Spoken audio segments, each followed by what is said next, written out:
Welcome back to LonelyMan VGs, and this overview of the Too Many Bones expansion, Splice and Dice. Splice and Dice adds a bunch of new content to both the previous standalone games, the Core and Undertow, as well as the Age of Tyranny campaign expansion. The main idea behind this expansion is the creation of nasty, new tyrants for you and your overeager friends to lose to. There are two ways in which to complete this task. The first is the Build a Tyrant module.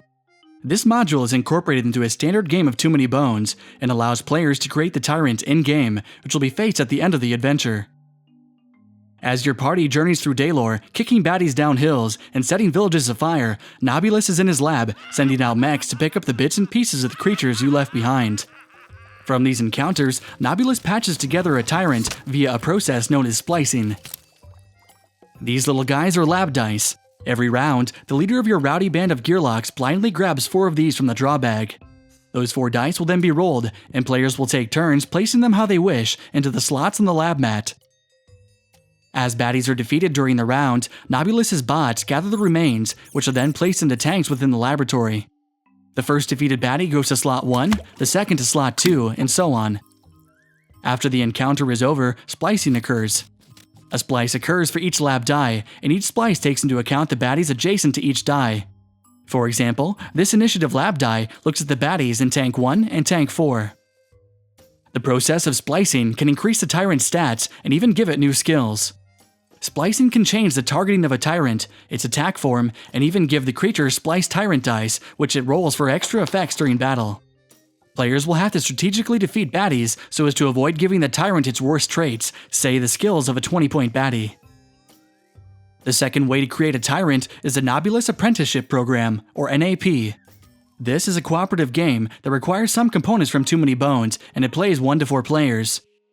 NAP, or NAP, is played over 7 days, and during those days, players will act as lab apprentices, endeavoring to create a tyrant capable of gaining victory over Nobulus's proto-tyrant. On each day, Nob cards are revealed, then players take up the 2 actions. Nob cards act as orders or kindly guidance from Nobulus, and they come in 3 types. The first are opportunities, which offer benefits to the apprentices, and sometimes have requirements in order to be fulfilled. They can give players extra actions, or even increase your tyrant's stats. The second types are setbacks, which impose negative effects until the requirements are fulfilled. Fudge's time card, for example, forces players to discard opportunity cards until 2 tasks are fulfilled in a day. Which brings us to our third Nob card type, tasks. Tasks come into play with the request orientation. If these are not settled by the end of the day, they become demands, and if those remain unresolved, they become punishments. Once or if the card is fulfilled, the card is flipped to the reward orientation. In the beginning of the game, stacks of baddies are created from the core game, or Undertow, or both, as well as baddies included in Splice and Dice. Players will take their actions, drawing lab dice from the bag, and pulling baddies from their stacks. At the end of each day, the player will use these to splice together the strongest tyrant they can come up with. For those who wish to save their created tyrants, Chip Theory has supplied 25 sheets that allow the player to write down the stats and other skills of said tyrant. Now, let's go over some of the other content included in Splice and Dice, mainly the new Tyrants and Baddies. There are 5 new Tyrants in the game, 2 of which can only be used with Undertow components. Let's go over 2 of these Tyrants in a little more detail, starting with Oxide. Oxide is a machine-like Tyrant, and one of the 2 that requires Undertow components. This Tyrant comes with 6 other chips, which acts as both offense and defense for Oxide.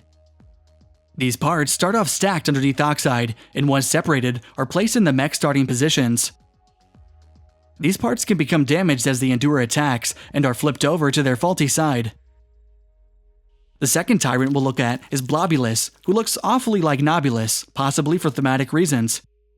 This guy also comes with 6 other chips, which are the clone Panions. These are tough baddies that defend their blob-like master at all cost. Finally, the Splice and Dice expansion comes with lots of new baddies. 5 points, 1 point, and 20 points, all coming at the gearlocks with new skills and abilities. There are even some 3-point baddies for those Undertow players. Finally, if I know my 2,700 subscribers as well as I think I do, then take a look at this thing. It's a cute little goat creature that you can engage in battle with, and that I kind of wish I could play as. This little fella has 2 skills, stubborn and untargetable, so it's just a small, angry little goat dude. This concludes our overview of Splice and Dice. If you like this video, then you might be interested in checking out these other videos. Thanks for watching.